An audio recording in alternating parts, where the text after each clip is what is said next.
South India shopping మాల్లో blockbuster Ashadam #1 kilo sale.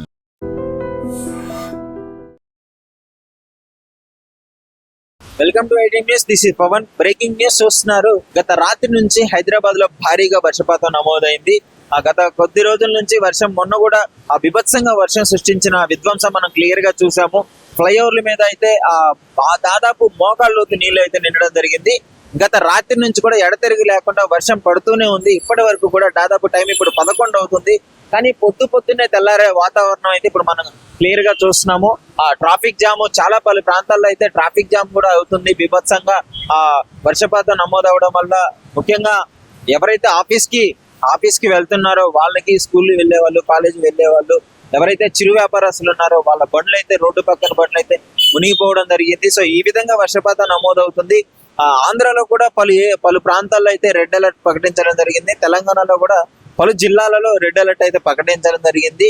So yellow alert కూడా ప్రకటించారు. So ఈ విధంగా వర్షపాతం నమోదవుతున్నందువల్ల అనవసరమైన పనులు అత్యవసరం అయితేనే బయటికి రావాల్సిందిగా వాతావరణ శాఖ అయితే సూచించడం జరిగింది. ఈ విధంగా బంగాళాఖాతంలో కూడా భారీగా వర్షపాతం నమోదవడం వల్ల అక్కడ కూడా రెడ్ అలర్ట్ ప్రకటించడం జరిగింది. ఇక్కడ ముఖ్యంగా ఆంధ్రాలో కూడా బంగాళాఖాతం వల్ల వాయుగుండం ఉంటుంది అని చెప్పేసి అయితే గత 2 రోజులు, మళ్ళీ ఇంకా ముందున్న 2 రోజులు కూడా భారీగా వర్షాలు పడే అవకాశం ఉంది అని చెప్పేసి వాతావరణ శాఖ అయితే హెచ్చరించడం జరుగుతుంది. సో తెలంగాణలో కూడా పలు ప్రాంతాల్లో, పలు జిల్లాల్లో రెడ్ అలర్ట్ ప్రకటించారు. అదేవిధంగా హైదరాబాద్ లో కూడా కొన్ని ప్రాంతాల్లో అయితే లోతట్టు ప్రాంతాలు ఇంకా మునిగిపోవడం జరుగుతుంది. ఈ వర్షం అయితే వర్షం ఇంకా కురుస్తూనే ఉంది. మరి ఎంతవరకు కురుస్తుందో అయితే తెలియదు. ముఖ్యంగా చాలా జాగ్రత్తగా ఉండాలని చెప్తున్నారు. సో రోడ్డు మీద మ్యాన్ హోల్ ఓపెన్ చేసి ఉండడం వల్ల, వర్షం కారణంగా మ్యాన్ హోల్ ఓపెన్ చేసి ఉన్నారు. సో అవి మొత్తం నిండడం వల్ల కొంచెం ప్రమాదకరంగా మారింది. వాహనదారులు అవ్వచ్చు, నడుచుకుంటూ వెళ్లే వాళ్ళు అవ్వచ్చు, కొంచెం వాటిని చూసుకొని వెళ్ళవలసిందిగా వాతావరణ శాఖ అయితే హెచ్చరించడం జరుగుతుంది. జిహెచ్ఎంసీ అయితే ఎప్పటికప్పుడు మొత్తం క్లియర్ చేసే ప్రయత్నాన్ని అయితే వాళ్ళు చేస్తూనే ఉన్నారు. మరి చూడాలి. ఈ విధంగా వర్షపాతం నమోదవ్వడము కొంత ఇబ్బందికరంగానే మారింది తెలంగాణ ప్రజలకి అని చెప్పుకోవచ్చు.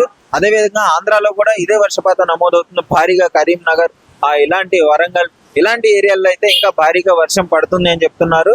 ఇక్కడ కూడా పంజాగుట్ట, గచ్చిబౌలి ఇలాంటి మెయిన్ సిటీస్ లో అయితే వాన ఎడతెరిగి లేకుండా నైట్ నుంచి పడడం వల్ల కొన్ని ఫ్లైఓవర్స్ దగ్గర కూడా వాటర్ స్టోర్ అవుతుంది. అదేవిధంగా సిగ్నల్స్ కూడా బ్లాక్ అవ్వడం వల్ల ట్రాఫిక్ రద్దీ పెరగడం వల్ల, ఎందుకంటే ఆఫీసులకు వెళ్లే టైం ఇది, మార్నింగ్ 10 ఆ టైంకి అందరూ ఆఫీసులకు వెళ్తుంటారు. అందువల్ల ట్రాఫిక్ జామ్ ఎక్కువగా అవుతుంది. ఈ విధంగా మరి వాతావరణ శాఖ అయితే పలుసార్లు హెచ్చరించడం జరుగుతుంది. చాలా జాగ్రత్తగా ఉండాలి. ఈ వానలు ఎక్కువగా పడటం వల్ల ఈ ట్రాఫిక్ జామ్ అవ్వచ్చు, మ్యాన్ హోల్స్ దగ్గర కావచ్చు, ఇలాంటి పరిస్థితులు ఉన్నాయి. వీళ్ళు కొంచెం జాగ్రత్తగా చూసుకొని అత్యవసర పరిస్థితులు అయితేనే బయటకు వెళ్లాల్సిందిగా వాతావరణ శాఖ అయితే హెచ్చరించడం జరుగుతుంది. సో మీరు చూస్తున్నారు కదా, నైట్ నుంచి ఇప్పటి వరకు, నైట్ దాదాపు మధ్యరాత్రి నుంచి ఒక 11, 12 ఆ ప్రాంతం నుంచి స్టార్ట్ అయిన వర్షం మధ్యరాత్రి బీభత్సంగా పడింది. గత 1, 2 ఆ టైంలో బీభత్సంగా వర్షం కురిసింది. ఇప్పుడు మార్నింగ్ టైంలో అయితే కొద్దిగా చినుకులు పడుతూనే ఉన్నాయి. ఇప్పుడు ఆ చినుకులు అయితే ఆగడం లేదు. మరి ఈ విధంగా వర్షం మళ్ళీ పెరిగే అవకాశం ఉంది అని కూడా చెప్తున్నారు. అందరూ గొడుగులు పట్టుకొని తిరగడము, ఈ విధంగా చేయడము, ప్రతి ఒక్కరి చేతిలో గొడుగే ఉంది. ఎందుకంటే మనం చూస్తున్నాం కదా, చూడొచ్చు, ఎవరి పనులు వాళ్ళు చేసుకుంటూనే ఈ వానలో కూడా పనులు అయితే ఆగడం లేదు. ఎందుకంటే డైలీ చేస్తేనే వాళ్ళకి డబ్బులు కాబట్టి కష్టపడి ఈ వానలో కూడా చేయడం జరుగుతుంది. ఏదున్నా వాతావరణ శాఖ అయితే కొంచెం హెచ్చరించడం జరుగుతుంది. కొంచెం జాగ్రత్తగా ఉండండి, అత్యవసర పనులు మానుకోండి, చూసుకొని వెళ్ళండి. మ్యాన్ హోల్స్ దగ్గర ఈ వాహనదారులు కూడా ఎక్కువగా ట్రాఫిక్ అయ్యే అవకాశం ఉంది.